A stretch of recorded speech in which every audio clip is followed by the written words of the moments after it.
As you know, the topic of the lecture is the international state system after neoliberalism.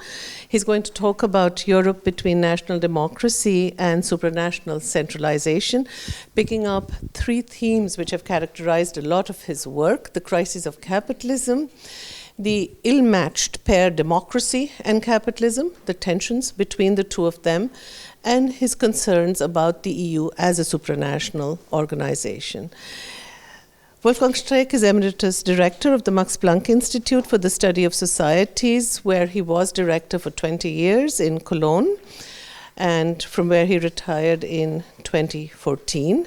He's Professor Emeritus of Sociology also at the University of Cologne. And he was, in 2016, elected Corresponding Fellow of the British Academy. In 2012, he received the award for outstanding contribution to the public understanding of sociology by the German Sociological Association, to name two of the most recent awards that he has received. His writings have focused on the political economy of capitalism, and I think what I could do, the easiest characterization would be to use Kathleen Talon's word when she gave a laudatio for him upon his retirement from the Max Planck Institute. She said, like capitalism, we could describe Wolfgang Streeck as dynamic, creative, restless, and risk-taking. And I think this is a wonderful summary of his work, of his career, which has really been seminal in shaping his discipline in the German-speaking world and much beyond it. Let me just mention three books to recall those for those of you who have read them. For those of you who have not, this would be a short book list. A highly discussed book is Buying Time, The Delayed Crisis of Democratic Capitalism, published by Verso in 2017, in which he talks about both the crisis of democratic governance and the aftershocks of the economic crisis that began in 2008. But he really takes a long look at this crisis, beginning already with his analysis in 1970s, making the argument that one of the processes that we need to think about seriously and critically is the one which got states to turn away from taxation towards debt as their major source of revenue. And this is where one of the major problems of the changing relationship also between capitalism and democracy lies, not only in Europe, but also elsewhere. And he shows why it is a problem when capitalism immunizes itself from democratic accountability. So the prophetic titled book, How Will Capitalism End? Essays on a Failing System in 2016 has also diagnosed the ill health of capitalism. He thinks capitalism is a critical condition, that growth has given way to stagnation, but of course questions of inequality are at the center of his analysis as well. Inequality paired with the instability that it causes socially and the lack of confidence in the market as a result of the shocks which we have witnessed. One of the foci of his work has been the absence or the weakness of regulatory institutions which once were able to restrain and constrain the financial sector.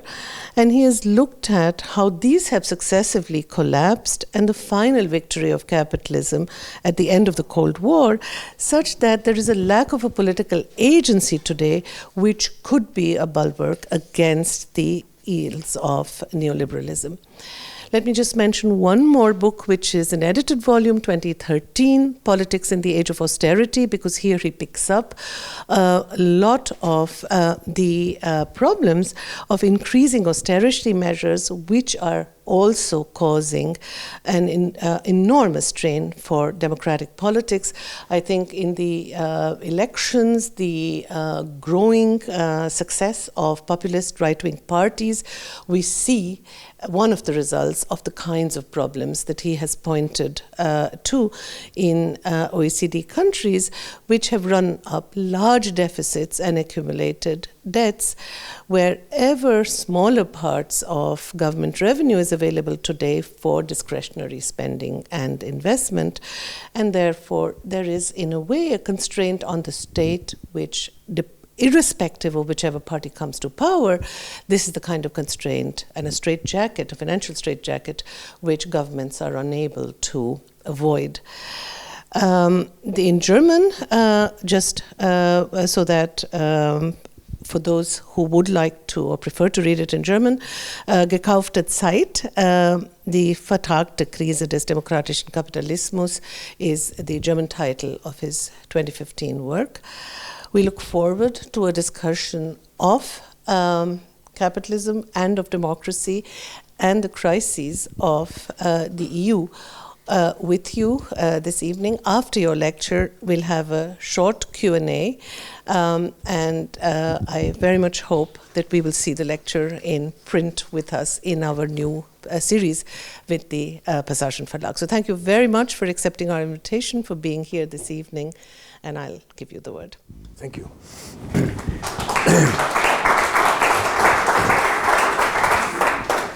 Thank you very much for coming on this very hot day.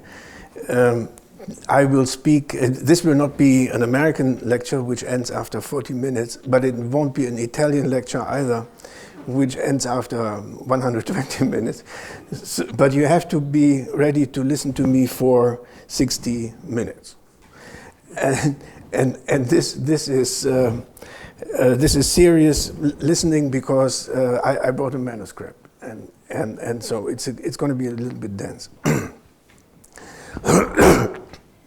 The international state system after neoliberalism, Europe between national democracy and supranational centralization. Now, I begin with an essay that Karl Polanyi wrote in 1945, 1 year after his great transformation. A short, densely argued article in a journal called London Quarterly of World Affairs, under the title of Universal Capitalism or Regional Planning, ?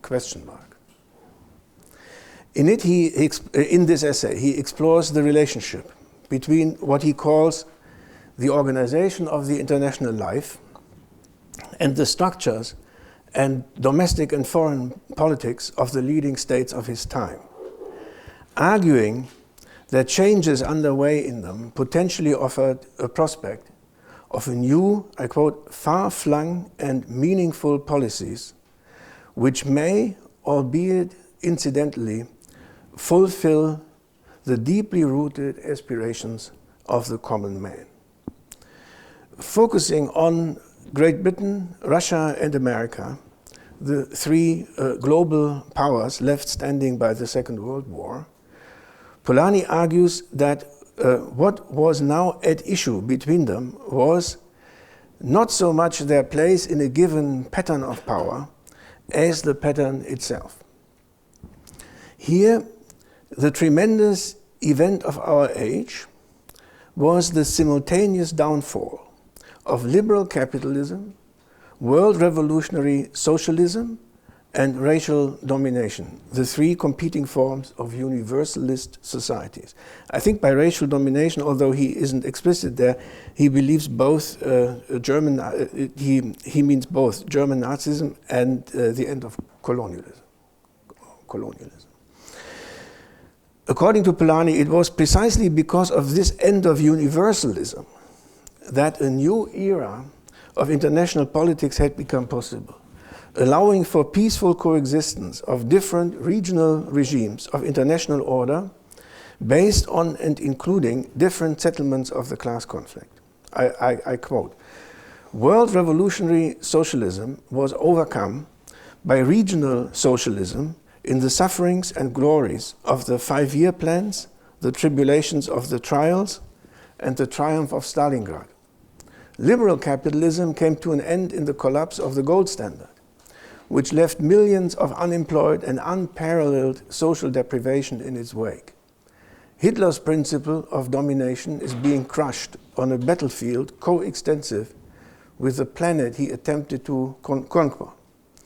And out of that great mutation, various forms of inherently limited existence emerge. New forms of socialism, of capitalism, of planned and semi-planned economies, each of them by their very nature regional. So he uses the concept of regional in the Anglo sense, regions of the world rather than subnational units. Polanyi's principal example for the salutary international consequences of the change he saw from universalism to particularism is the breakdown of the gold standard in the interwar years, ending the 19th century system of world economy, as he calls it, and resulting in the immediate emergence of economic units of limited extent. Each of these was now forced to look after its own foreign economy, as he calls it. And I think this is a somewhat clumsy translation of the German word Außenwirtschaft. Außenwirtschaft, yeah. It was forced to look after its own foreign economy, which has formerly looked after itself in the liberal world. Quote, new organs had to be developed. New institutions had to be set up to cope with the situation. The peoples of the world are now living under these new conditions. Their foreign economy is the government's concern. Their currency is managed, their foreign trade and foreign loans are controlled. Their domestic institutions may differ widely, but the institutions with the help of which they deal with their foreign economy are practically identical. The new permanent pattern of world affairs is one of regional systems coexisting side by side. To explore the emerging pluralist pattern of world affairs further, Polanyi first considers the United States, which he regards as a notable exception, quote unquote, and in this respect a potential source of systemic instability. The US, he writes, quote, has remained the home of liberal capitalism and is powerful enough to pursue the utopian line of policy involved in such a fateful dispensation, namely to attempt, quote, to restore the pre-1914 world order together with its gold standard and manifold sovereignties. Utopian because, according to Polanyi, such restoration is inherently impossible. For historical reasons, Polanyi continues, Americans still believe in a way of life no longer supported by the common people in the rest of the world, but which nevertheless implies a universality which commits those who believe in it to reconquer the globe on its behalf. 1945. This was different with the Soviet Union, where, quote, the victory of Stalinism over Trotskyism means a change in her foreign policy from a rigid universalism relying on the hope of a world revolution to a regionalism of revolutionary policy. The startling novelty of Stalin's policy, Polanyi writes, was that he was willing to content himself with building a cordon sanitaire around Russia of countries that did not have to be socialist or communist, provided their class structures were reshaped so that they were no longer likely to support deadly attacks on Soviet Russia. All that was needed was the destruction, quote, destruction of the political power of the feudal classes. A revolution, quote, far safer than the traditional unlimited socialist one, which at least in Eastern Europe would either provoke a fascist counter-revolution or else could maintain themselves or itself, this is wrong, could maintain itself only with the help of Russian bayonets, which Russia has no intention of providing. Nothing, Polanyi continues, could be less appealing to the conventional revolutionary than the Stalinist turn from revolutionary universalism to this kind of regionalist particularism. Polanyi was not a communist. The upshot, as seen by Polanyi, was that, quote, the British Commonwealth and the USSR now formed part of a new system of regional powers, while the United States insists on a universalist conception of world affairs, which tallies with her antiquated liberal economy. Regionalism, as a formula for peace among neighboring countries, recognizes the communitarian particularism, that's my paraphrase, of the human condition, and draws practical lessons from the observation during the war of, I quote Polanyi, how overwhelmingly the people rally behind policies designed to protect their community from external danger. Obviously Russia in mind. It was in exchange for a secure national existence, so Polanyi, that the Russia of 1945 asked its regional neighbors to rid themselves of incurably reactionary classes through expropriations and eventually confiscations, reorganizing themselves not in order to adopt a universal model of a good society, but to be capable of living in peace with their neighbors. Socialization of the new kind, Polanyi writes with reference to Eastern Europe and the regional neighborhood of the victorious Soviet Union, was emphatically not an article for export. It was a foundation of national existence. It is in his further examination of what he thought was the emerging post-war peace settlement for the Eastern European region that Polanyi arrives at the core of his argument in favor of a regionally subdivided, planned global order. Eastern Europe, Polanyi notes, was traditionally beset with at least three endemic political diseases: intolerant nationalism, petty sovereignties, and economic non-cooperation. Here as elsewhere, the rise of nationalism, according to Polanyi, quote, coincided with the territories brought under the control of a credit system by autochthonous middle classes. Moreover, ethnic conflicts, in Polanyi's words, quote, unresolved racial issues, not only interfered with the functioning of markets across national borders, but were also reinforced by unfettered economic competition between countries with a gold standard foreign economy, forcing governments to leave it to the markets to balance their country's external accounts. This, Polanyi claims, and Polanyi readers know the argument, this, Polanyi claims, came to an end whenever during the interwar period market methods were, under Soviet Russian leadership, discarded for planned trading. Now, very importantly, then intractable chauvinisms lost their viciousness. National sovereignty became less maniacal, and economic cooperation was regarded again as being of mutual help instead of being feared as a threat to the prosperity of the state. In effect, as soon as the credit system is no longer based on confidence, but on administration, finance, which rules by panic, is deposed and sanity can prevail. The lessons Polanyi drew from this for the rest of the world were far-reaching.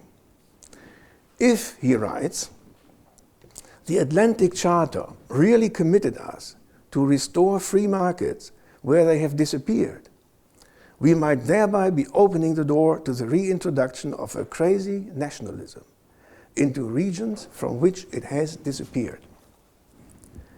Liberal capitalism would then become a matter of foreign policies based on foreign buying and selling, lending and borrowing, and the exchange of foreign currencies carried on between individuals as if they were members of one and the same country, with the market expected to balance the economic relations between countries automatically, that is, without the intervention of their governments. You might want to think of the European Monetary Union. This failed in the 1930s, he says, and the gold standard had to be abandoned. Now, regional planning offered new methods of foreign economy that are conducive to international peace and cooperation, as they allowed for mutually beneficial distribution of raw materials, the stabilizing of prices, and even the ensuring of full employment in all countries. It was only the United States, that was trying to resolve these issues with, quote, a universal system of marketing, although this would involve the impossible task of first restoring the market system throughout the world. While it might take time for the United States to understand that its idea of Außenwirtschaft is doomed to failure,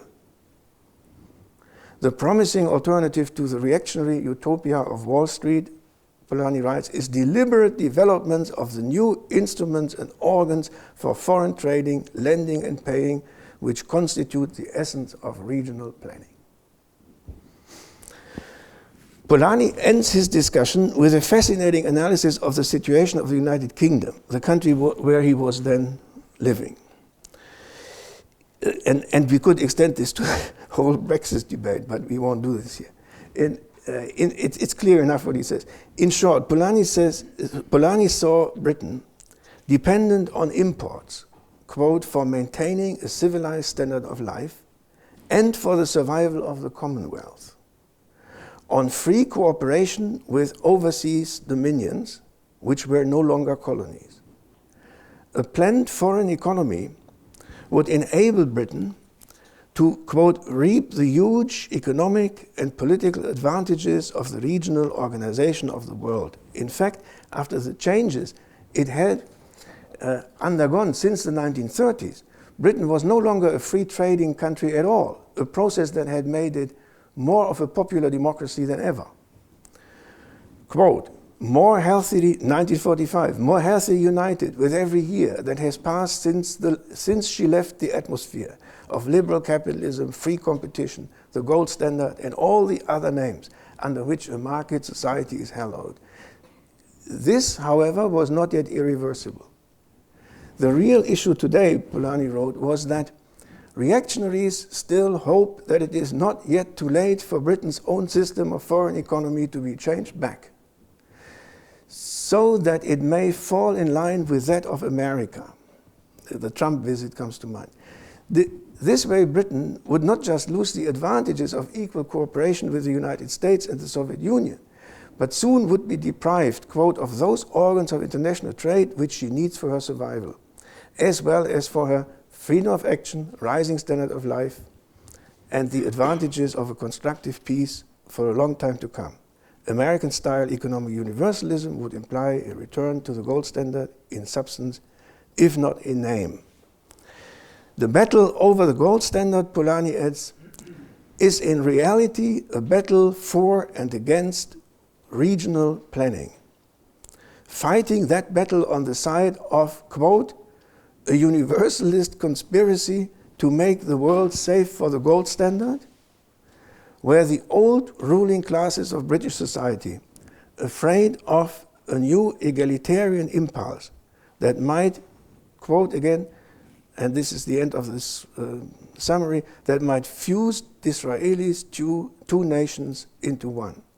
Contrary to national interest, they might attempt to restore universal capitalism instead of striking out boldly on the paths of regional planning. So now I have laid out the conceptual toolkit, and I will go to discuss what really happened. And the next section is headlined "The Rise and Decline of Neoliberalism."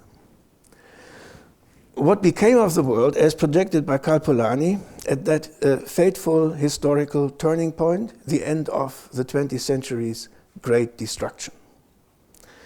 While some of his predictions were obviously falsified by the course of events, others were not.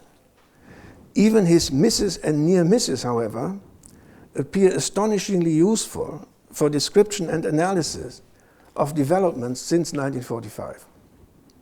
To begin with, the regionalization of socialism inside the cordon sanitaire around the Soviet Union's communism in one country proved less resilient to US universalistic expansionism than hoped for. As Polanyi anticipated, the United States did its utmost to export its system to the rest of the world in confrontation with the other remaining superpower, and was remarkably successful. Offers of Marshall Plan aid to Eastern European countries, conditional on the adoption of a market economy, threatened to turn the Soviet Union's regional neighbors into hostile allies of its global rival, and were countered by military support for a revolutionary conversion to the Soviet political economic order. For roughly 4 decades, Eastern and Central Europe became incorporated in a more or less tightly integrated Soviet-Russian empire, confronted by and confronting a Western alliance of democratic capitalist or liberal corporatist states built originally on the model of the American New Deal. That other Western empire held together even when its hegemonic power, beginning in the 1980s, the United States, embarked on a global return to the precepts of economic liberalism, pure and simple, no longer allowing its client states to choose between different national economic and social policies under the protection of Bretton Woods Keynesianism. This coincided with the Soviet Union finally losing the support not just of its client peoples, but also of its own citizenry, as a result of both heavy-handed repression and the lures of consumer capitalism. In 1990 then, communism was ready to collapse into global capitalism, which subsequently felt free to abandon even the pretense of democratic redistributionism at home and pluralist institutionalism abroad. What looked like the victory, however, even like unconditional surrender, was only of short duration. Very soon, the sole remaining superpower, the by then uncontested hegemon of the capitalist world, began to suffer from overextension, just as previous imperial powers inevitably had. Lost wars beginning in Vietnam and not ending in Afghanistan, and failed prospects of nation building like in Iraq, or of regime change like in Syria, Iran and Libya, came together with continuing neglect of domestic problems like a decaying infrastructure and rising inequality, as economic growth became reserved for a tiny oligarchy of private beneficiaries from public empire. Strong isolationist tendencies among the electorate and resounding calls for economic protection against the world market in which the United States was no longer able to guarantee its citizens a secure seigneurage paved the way to the US presidency for an apparent isolationist come protectionist, America first, like Donald Trump. The result was a standoff between the capitalist imperialism and the entrenched international elites of the East Coast, aligned with the country's huge military establishment, and the new populist mainstream, interested neither in international adventures nor, with Polanyi, a free market foreign economy. Now, just as an aside, it is absolutely mind-blowing if one tries to imagine the sheer size of the American military power, yeah, and the enormous number of countries where they have their special ops operating some special things. And it's unbelievable. I mean, it's 40% of the world's expenditure on military hardware and software. Yeah. Turning to Western Europe, we find another historical trajectory that fits Polanyi's concepts while deviating from his predictions. In the 1950s, in good part at the instigation of the United States, Western European countries did in fact engage in what came remarkably close to what Polanyi had called regional planning. The European Community for Coal and Steel in particular was created, among many other similar institutions like the European Payments Union, to jointly administer a specific sector of cooperating national economies, taking into account national economic needs and interests, thereby stabilizing peaceful relations among what were now the European members of an anti-communist Western alliance. Placing the key industries of industrial capitalism under supranational control, coal and steel, was to prevent them being used by defeated Germany, like in the 1930s, for nationalist rearmament. It also gave neighboring countries secure access to German coal and steel, making it unnecessary for France in particular, again to occupy the Ruhr Valley, with the disastrous consequences this had for peace in Europe, and helped manage the economic fortunes of an industry, steel in particular, with strong trade unions and a tradition of labor conflict. Later, yet another sector, nuclear power, believed at the time to be of foundational importance for a modern economy, was in the same way entrusted to a special international organization, Euratom, again very much in line with the model of regional planning envisaged by Polanyi. Soon, however, regional planning changed into something else. Step by step, the scope of supranational jurisdiction increased, and so did the number of countries involved, from 6 originally to 12 in 1989, and no less than 28, soon perhaps 27 today. What had set out as joint sectoral planning began to appear for a short while in the 1970s as a prelude to regional state building. Sectoral technocratic administration seemed to be turning into general political authority, prospectively replacing national states with a supranational European superstate and indeed super welfare state, as horizontal cooperation seemed to be shading into hierarchical federalism. But rather than sovereign national states merging into a sovereign supranational state, something that incidentally never came to pass anywhere since the era of the nation state after the Second World War began in earnest, what happened, only Germany is the only exception, yeah? But otherwise you see Czechoslovakia separating into two peacefully, or Yugoslavia less than peacefully, but it's always separatism. And Germany was a special case, of course.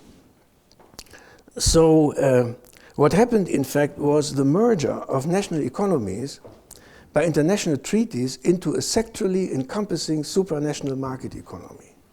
That economy was released from redistributive state intervention, not by the political will of a state coterminous with it, a state that might, by popular democratic pressure, be moved to change direction, but by a regional cluster of states banding together to keep each other in the neoliberal fold.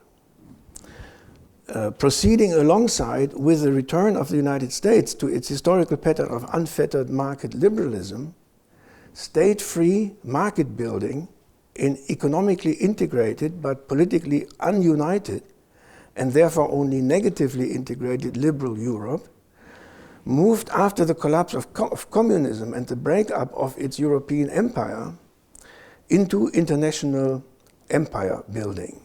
A liberal empire of 28 states joined together by a stateless, supranational, post-democratic, pre-Keynesian market economy, kept together in turn by a hard German-style common currency. As Polanyi would not have been surprised, the transition in the final decades of the 20th century from regional planning to a new old pattern of capitalist universalism, institutionalized in a neoliberal regional superstate, in Polanyi's perspective, a regressive reversal of post-war historical progress, revived the national and international conflicts of the era of the gold standard. In particular, within European Monetary Union, relations between European countries are worse today than ever in the post-war period. Germany in particular, the new hegemon under the hard currency it has bestowed willy-nilly on its Western European allies. Remember that the Germans didn't want it, the Italian and the French wanted it, has become the target of deep nationalist animosities, especially among Mediterranean countries, including France. As countries find themselves and their foreign economies in unmitigated competition with one another, a condition that they cannot do anything about under the four freedoms of the market, and in particular the common currency that have become constitutive for the Europe of European integration, and they are enshrined in treaties, not in legislation, or in jurisdiction of the European Court, which is totally immune to any political change. The popular counter movements have sprung up that are rediscovering the institutional resources of national democracy to force governments to abandon their studied passivity and protect their society's economic fortunes and accustomed ways of life from the creatively destructive forces of globalization. After the center-left, in most, if not all, of the countries involved had in the 1990s, at the latest, tied its future to a neoliberal revival of capitalist growth. Sorry, I have these new glasses. The first time I'm wearing this, I have to find out how to put my head to be able to read this. Yeah, it's unbelievable, but it comes with age. After the center-left in most of one's countries involved had tied its future to a neoliberal revival through economic internationalism, it is only the nationalist right that is today offering protectionist political rhetoric that speaks to those who feel threatened by an open society identified with a neoliberal economy.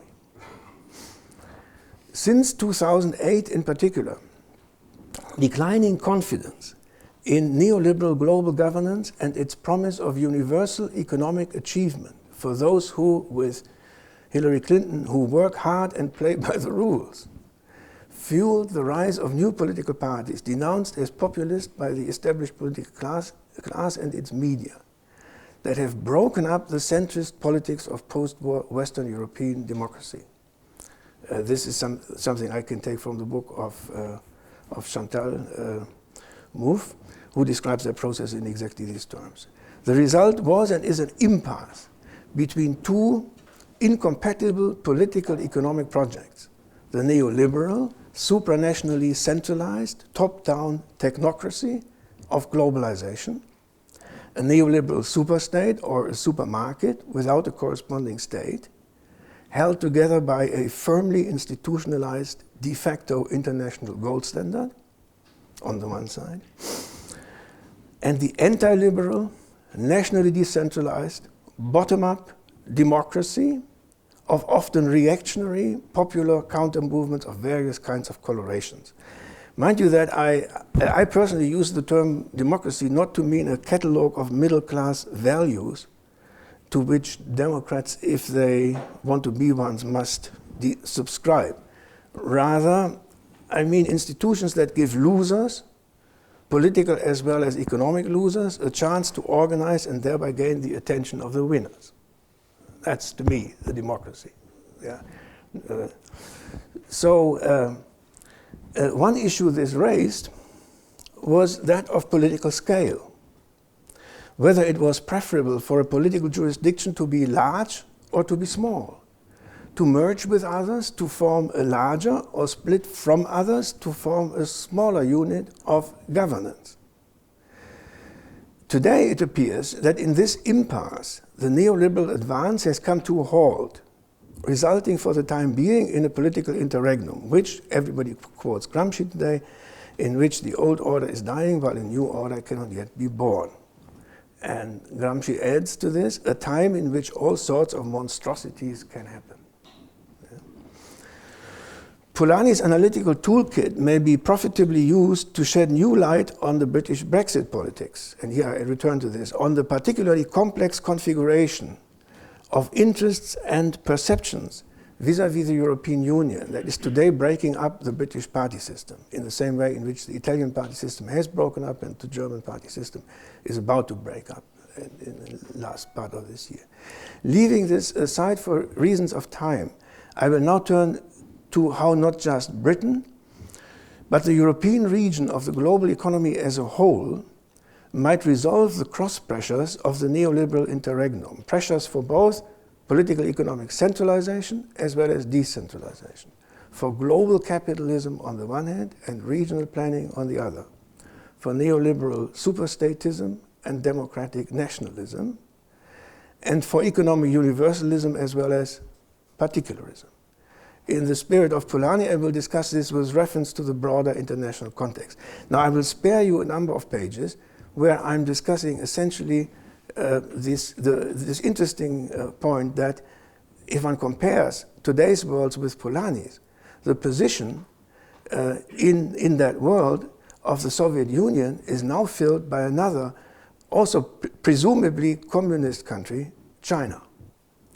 And there are strange differences and similarities between China and the Soviet Union. But one commonality with what Polanyi attributed to Stalin, and namely this sort of regional, this non-imperialistic regionalism. Now that's something that's interesting in the case of China, which in its whole tradition was never imperialist. It was the object of imperialism, never the subject. And as Perry Anderson has shown in this fascinating book on hegemony, that there is no tradition in China of the idea that you have to conquer the rest of the world and teach everybody to behave like the Chinese. Basically, I think because they, out of a sense of cultural superiority, think that the others can't do it anyway. Yeah? They will never learn it, so leave them alone.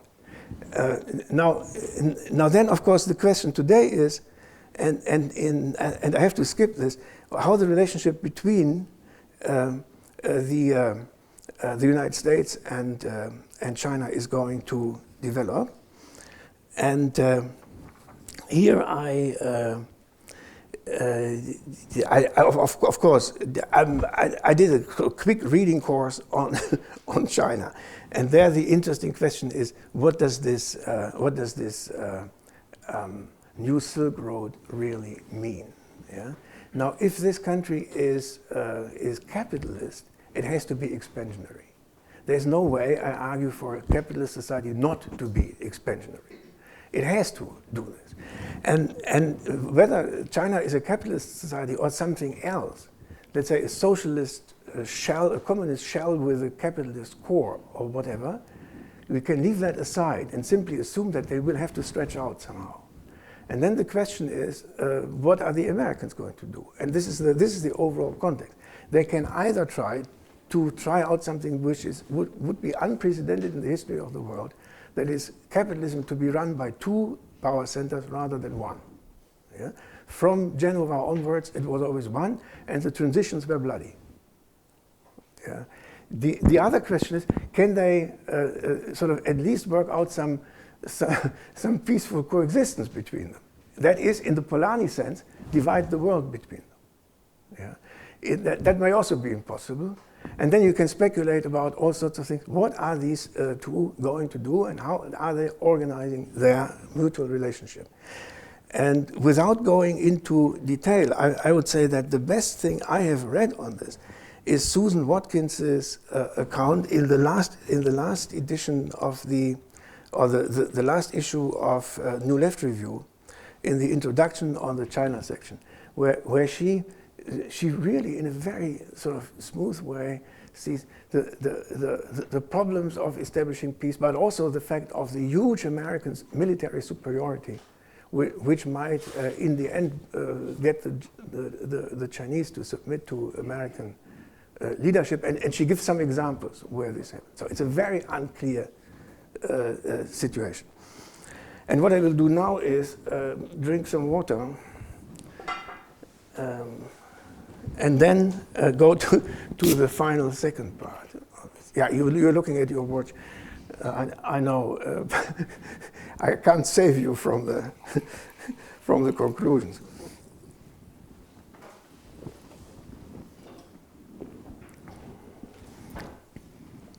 So, a new Europe, question mark. In which direction, if at all, will the European state system move out of its present impasse?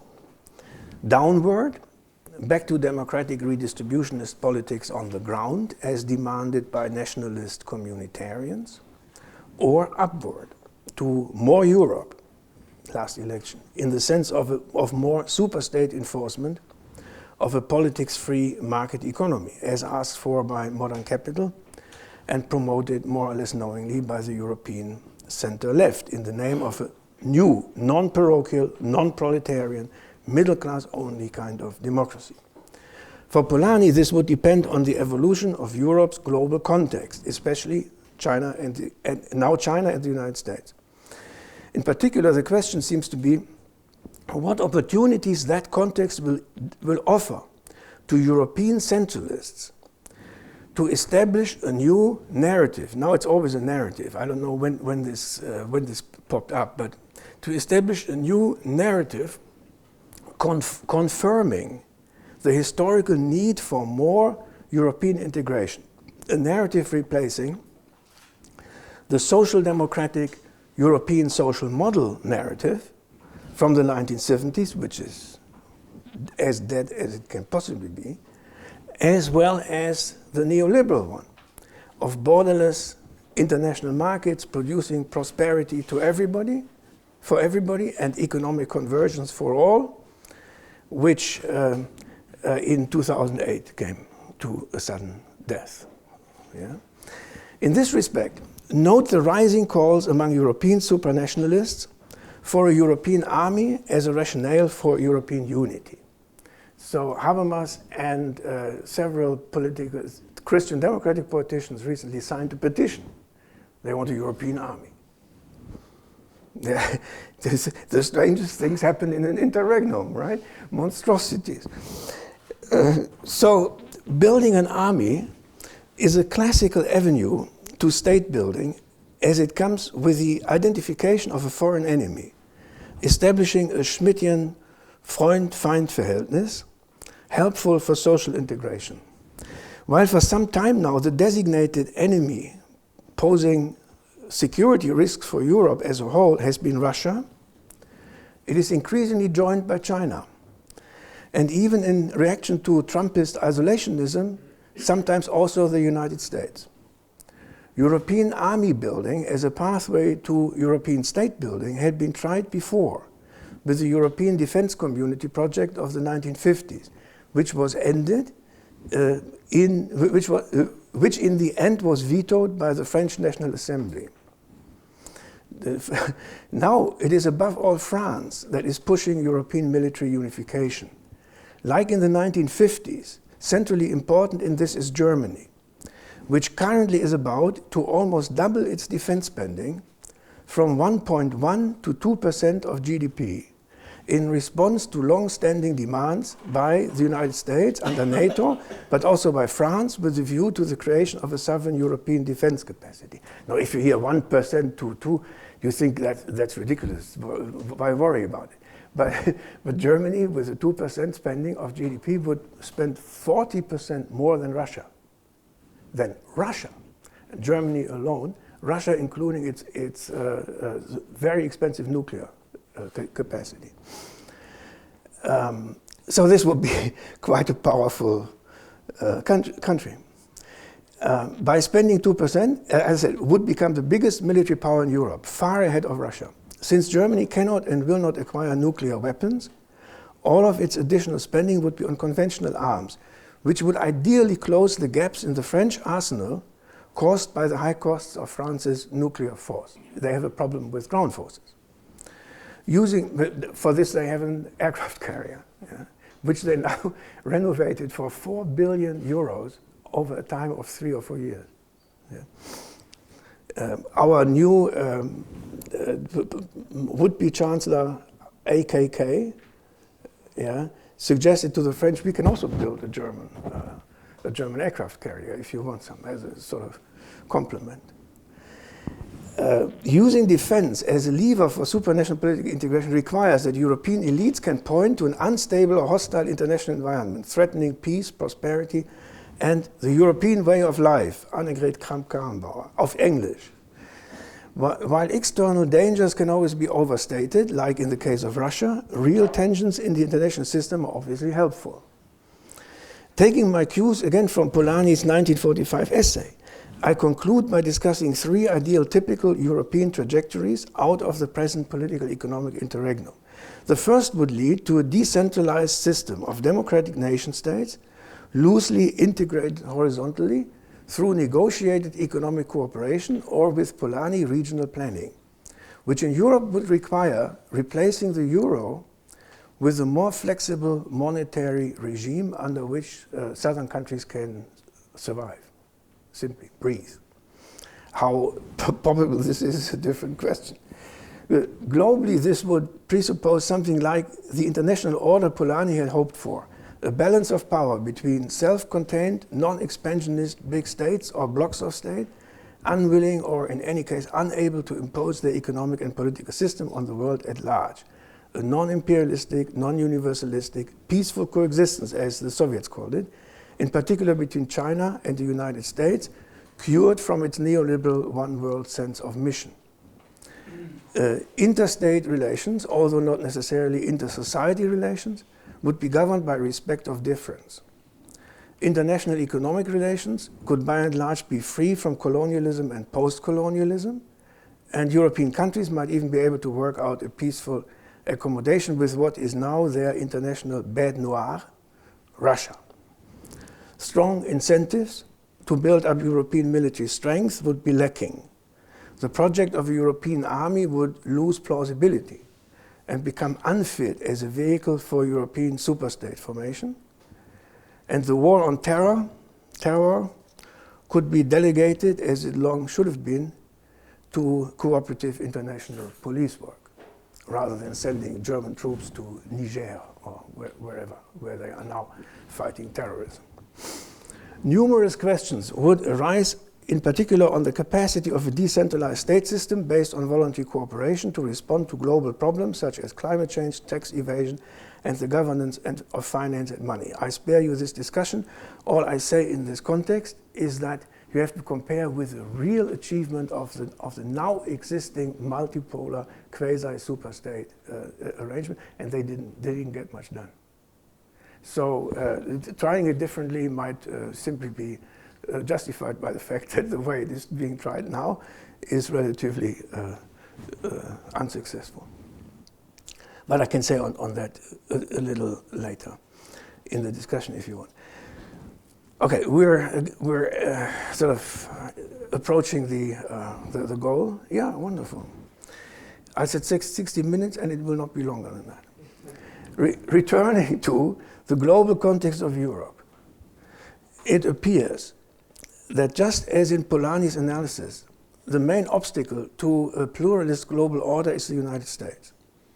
Having conquered the Soviet Union, the US would have to learn to withdraw from its far-flung networks of allies and outposts and redefine America first to mean prioritizing domestic over international needs. The question is, of course, if this is at all possible, whether the US economy has become too dependent on its country's international dominance to be able to do without it. In this case, the US would have to perceive the rise of China as a deadly threat, involving diminished American access to global resources and higher prices for American imports of raw materials.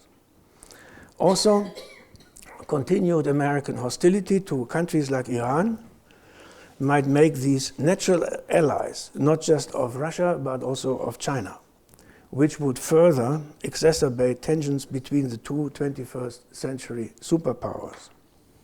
Such tensions would, of course, advance the credibility of a military justification for a superstate-like centralization of the European state system. Like one used to call Prussia an army with a state attached to it, yeah? And Europe might, on this path, become something like that. The armed superstate project of European integration comes in two versions, French and German, linked to different perceptions of the constraints and opportunities inherent in a Chinese-American struggle for global hegemony. In both, European state building proceeds via European empire tightening, curtailing the autonomy and suspending the democracy of member states. The French version sees Europe as a third big player in equidistance from the US and China, whereas the German version envisages something like a sub-empire of the United States, joining it in its fight with the Chinese and, for whatever reason, the Russians. In practice, distinguishing between the two is not always easy, as the exact nature of the American of the future American-Chinese relationship is not known, and France and Germany are struggling within the European Union over its finalité, while hiding as much as possible their quite fundamental disagreement. Now, this was as long as Angela Merkel really had power in Germany. Now the disagreement is really breaking up. It's very, very clearly seen. The matter is further complicated by the fact that there is in the German foreign policy establishment a minority Gaullist faction. That's what they used to be called in the 70s, contesting the pro-American majority Atlanticist faction, as represented above all by Angela Merkel and her handpicked could-be successor. A few selected points must suffice to illustrate the differences between the French and German visions of an armed European superstate.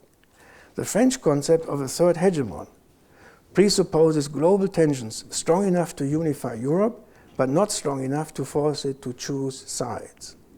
It also presupposes the hefty increase in American military spending that is in German military spending that is currently underway, which will compensate for the large share of French defense spending on the force de frappe, on the nuclear force. The French are already spending 2% of their GDP on arms, but you can't see it. It sits in the aircraft carrier, and nobody knows what the aircraft carrier is doing, if it is not being repaired. Since the force de frappe will remain under French control, it will ensure a superior role of France in a future European superstate in geopolitics.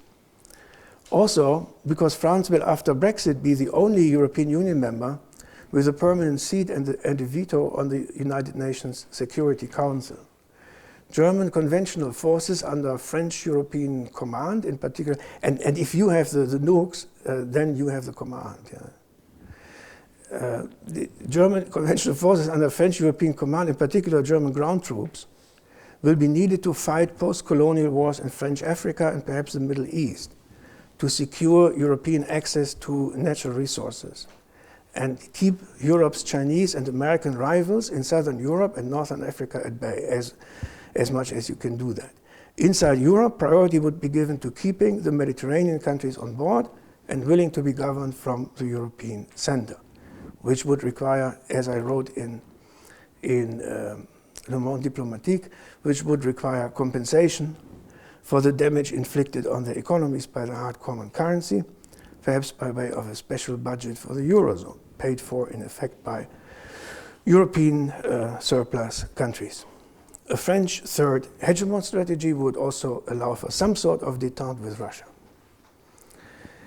Unlike the French European superstate, its German alternative would fundamentally be a market state with strong interests in the European East, in potential collision with Russia, and a high Atlantic affinity with the United States. The Germans always feel uncomfortable if they are hugged too hard by the French. On the other hand, they can't say "don't hug me" for all sorts of historical reasons. It's a classical Me Too situation. National or supranational security would be derived, in addition to European efforts, from a nuclear military pact with the United States. Its hour would come with a reassertion of American expansionism and a serious Chinese-American confrontation resulting from it. We're seeing that confrontation right now beginning to build up. One role of Europe as a sub-empire of a refounded American-led left, perhaps including the United Kingdom in a special relationship after its separation from the European Union, would be to keep Russia in check, preventing it from projecting its power into the Middle East and the Mediterranean, and binding Russian forces.